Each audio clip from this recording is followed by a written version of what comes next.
یہ چاہیے وہ چاہیے، یہ خواہشات ان بلاؤں کی وجہ سے پیدا ہوتی ہے۔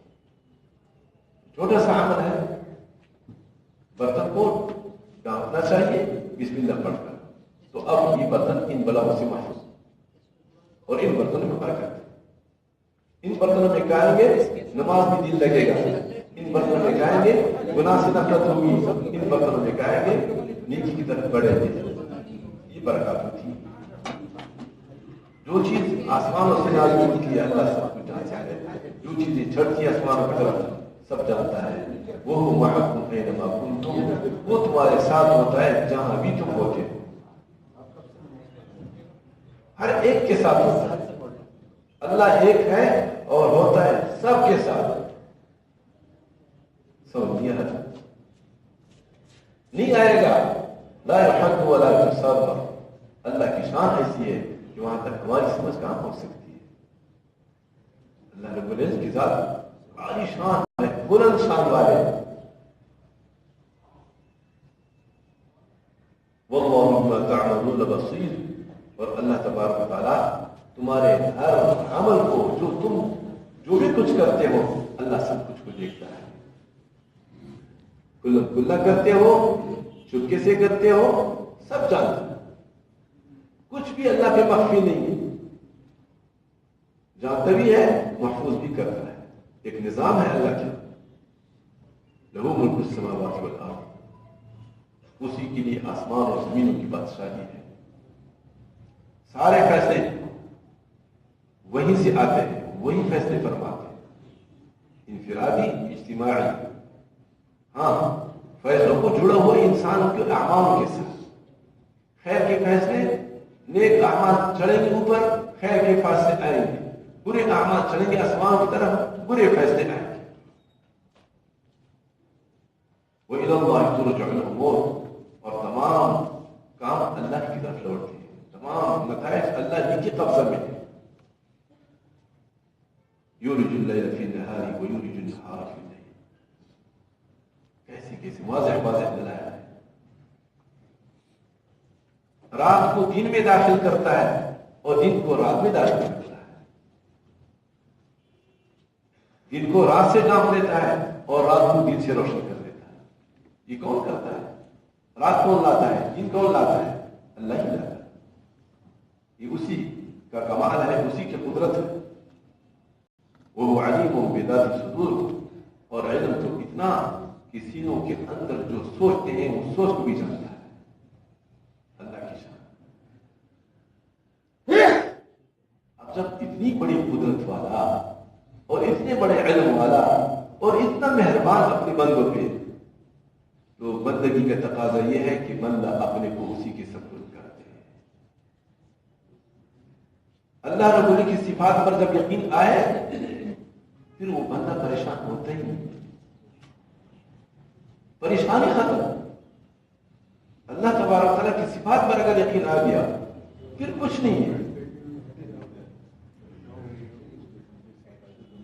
سارا مسئلہ یہاں ہے کہ ہم اللہ رب العزت کی صفات پر یقین نہیں رکھتے، اور یہ مسئلہ یہ سب اللہ تبارک و تعالیٰ نے اتنا دیا اتنا دیا اتنا دیا۔ دیکھیے یہ سورت شروع ہوئی اور یہ 6 آیات مسلسل اسی پر ہے کہ اللہ کی ایسی قدرت ہے، اللہ رب کا ایسا علم ہے، اللہ رب کا ایسا مہربان ہے، اور سارے فیصلے سارا سب کچھ اللہ کی کنٹرول میں ہے۔ اس کے باوجود ہم ادھر ادھر اور بھیگتے رہتے ہیں اور بھٹکتے رہتے ہیں۔ مولانا سعید احمد خان بدن رحمۃ اللہ علیہ پچھلے ہفتے آپ کو دیکھا نہیں تو میں نے فرمایا جب ہم بیمار ہو جاتے طبیعت صحیح، اچھا اور آپریشن کی ضرورت پڑتی ہے، آپریشن کرنا ہے مثلا، تو اپنے کو ہم ڈاکٹر کے سپرد کر دیتے ہیں۔ کیوں؟ اپنے قلم سے اجازت دے دیتے ہیں کہ ہم یہ چیرو پاڑو کاٹو، ہم یقین رکھتے کہ یہ جانتا ہے اور وہ یہ اپنے علم کی بدولت میری جان بچا سکتا ہے، اس لیے اپنے کو سپرد کر دیتے ہیں۔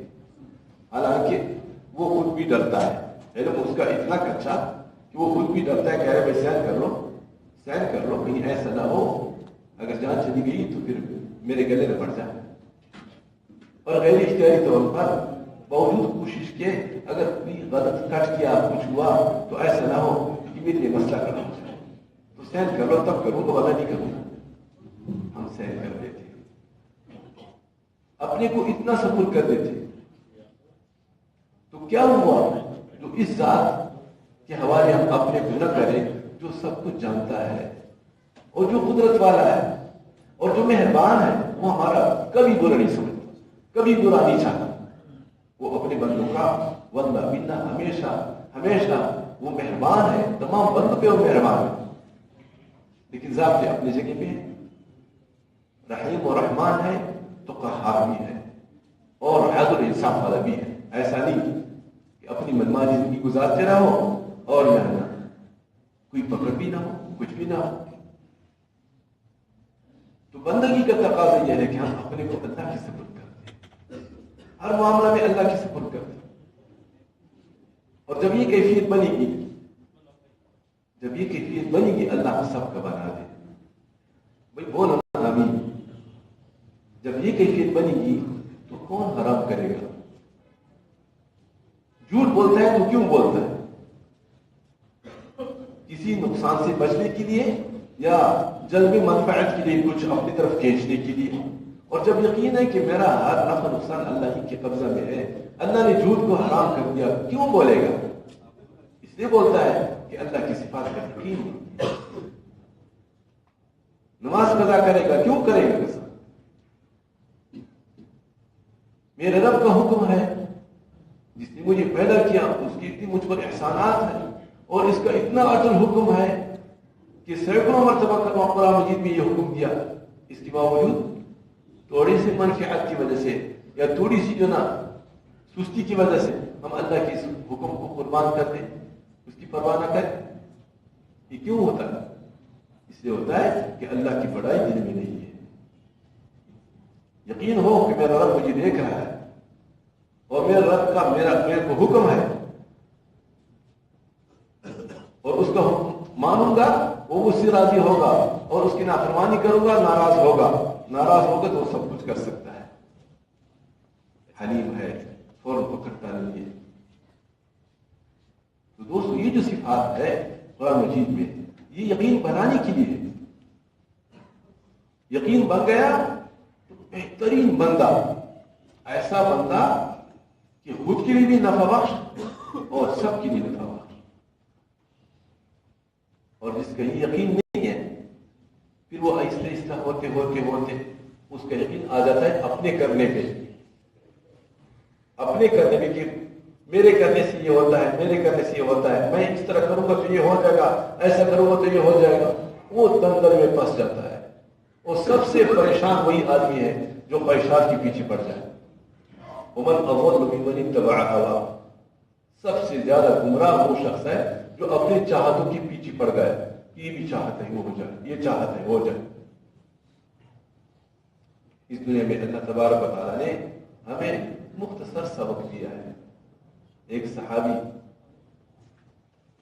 کی ایک روایت سامنے آ گئی ابھی مطالعہ کرتی ہوئے. ایک دوست نے اس سے پوچھا کہ بھئی کیا ہے آپ کا گھر بالکل ہر وقت خالی ہوتا ہے کچھ بھی نہیں رکھتے ہو یعنی کچھ بھی جمع نہیں کرتے ہو. فرمایا بھائی میرا گھر کیا ہے ایک مسافر خانہ ہے. ہمارا گھر تو اصلی وہ ہے وہاں اور محنت تو کرتا ہوں ہے جو کچھ آتا ہے میں وہ آگے بیچتا ہوں ایسی جگہ بیچتا ہوں جہاں پہ نہ چوری کا خطرہ ہے نہ ڈاکے کا خطرہ ہے. محفوظ ہوتا ہے. مجھے کیا کرتا ہے کہ میں جہاں جمع کروں. تو اگر یقین بن گیا پھر دوستوں پھر سب کچھ آسان ہے. یقین نہیں بنا تو پھر پریشانی ہے. جتنی بھی پریشانیاں ہیں وہ اس یقین کی وجہ سے کہ یقین ہمارا کمزور ہو گیا. مسلمان کو سب سے بڑا سبق یقین کا ہے. اللہ تبارک تعالیٰ کی صفات پر وہ یقین کرے اور اللہ تبارک تعالیٰ کے ساتھ اپنا تعلق قائم کرے. یقین کیسے آئے گا کیسے بنے گا؟ بار بار سنیں گے سنائیں گے ایک تو یہ بار بار سوچیں گے اور تیسرا اللہ سے مانگیں گے. یہ 3 چیزیں یقین بنانے کے لیے 3 چیزیں ہیں: بولنا، سننا، مانگنا. اس لیے جب ہم پڑھتے ہیں، نماز پڑھتے ہیں، 5 وقت نماز پڑھنے کا حکم ہے، تو سنتے ہیں اہدنا الصراط المستقیم. ہر امام کہتا ہے اہدنا الصراط المستقیم، اے اللہ ہمیں سیدھا راہ دکھا، ہمیں ہدایت عطا فرما. یہ ہدایت ہے. تو سنتے ہیں، اور جب خود پڑھتے ہیں تو پڑھتے ہیں، اور ساتھ ساتھ عملی طور پر مانگتے ہیں. اللہ نے سکھا دیا کہ مانگو کرو. لیکن یہ تب ہو سکتا ہے جب ہم اپنی دنیاوی الجھنوں سے کچھ اس طرف توجہ دیں. ہر شخص اتنے الجھن میں ہے، اتنے دلدل میں پھنسا ہوا ہے کہ ادھر دھیان تک نہیں آ رہا. دن رات بس یہی ایک کسی طریقے سے پیسہ آ جائے، پیسہ آ جائے، پیسہ آ جائے. العیاذ باللہ، پیسے کو کیا بنا دیا؟ جب یقین یہی ہے ہمارا، اور یہی ہونا چاہیے کہ سب کچھ اللہ کے قبضہ میں. اللہ بغیر پیسے کی بھی سب کچھ کر سکتا ہے، اور پیسہ دے کر کے بھی اللہ سب کچھ چھین سکتا ہے. یہ تو اللہ کا ضابطہ ہے. لیکن اس کا مطلب یہ نہیں کہ ہاتھ پر ہاتھ باندھ کر کے بیٹھ جائے. اسباب اختیار کر لیں، اسباب اختیار کر لیں، لیکن ایسا نہیں کہ نظر آئے کہ ہم تو اسی کے ہو گئے بس. اب جو ہمارا رویہ ہے اس سے یہ پتہ چلتا ہے کہ ہم سب کچھ انہی کو سمجھتے ہیں. بس دنیا کے دلدلوں میں پھنسنا ہے، بس یہی کرنا ہے، یہ نظر آ رہا ہے. لیکن صحیح طریقہ یہ ہے کہ ان چیزوں کو بھی کرنا ہے، اور اصل جو ہمارا ہے وہ آخرت کا گھر ہے، اس کی تیاری کرنی ہے، اور اللہ کو راضی کرنا ہے، اور اللہ کے ساتھ اپنا تعلق قائم کرنا ہے. تو اس کا یہی طریقہ ہے کہ بولنا ہے، سننا ہے، اللہ سے مانگنا ہے، اور اس ماحول میں گھسنا ہے. یہ تینوں کام پھر تب آسان ہوتے ہیں. بولنا، مانگنا، بولنا اور سننا، یہ ویسے آسان نہیں ہے اپنے ماحول میں رہتے ہوئے. جب اس اپنے ماحول کو چھوڑ کر ایسے ماحول میں جائیں گے جہاں پر بولنا ہے، سننا ہے، مانگنا ہے، تب جا کے آسان ہو جائے گا، ورنہ آسان نہیں ہے. اللہ ہم سب کے لیے آسان کر دے.